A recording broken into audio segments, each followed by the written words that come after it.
ببخشید، وقت شما رام گرفتم. نه استغفرالله. حال خوب هستین؟ کمی بهتر شدین؟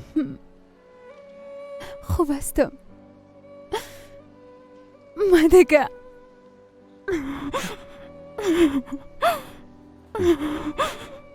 عزیز، کسی که درد و درمان میده خداوند است. واضح است که مشکل شما با کریم است. شما چرا او را تعقیب میکنین خانم؟ ما به خاطر دیدنش. خب چرا؟